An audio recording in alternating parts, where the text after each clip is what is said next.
นอนกอดตัวเองมาโดนหลายปีบอกเคยกอดสาวจักทีทั้งที่อยากกอดเหลือเกินเพราะว่าเฮาจมหน้ามนจึงเมินความรู้กับพ่อกระเทินเขินเมื่อพ่อหน้าสา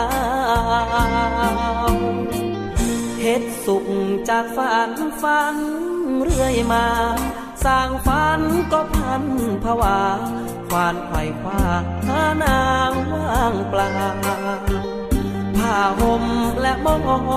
นหูดีว่าเฮาสุดเหงานอนขุดมือซุกหั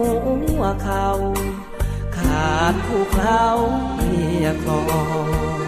พลิกซ้ายพลิกขวาพลิกขวาพลิกซ้ายกลิ้งมา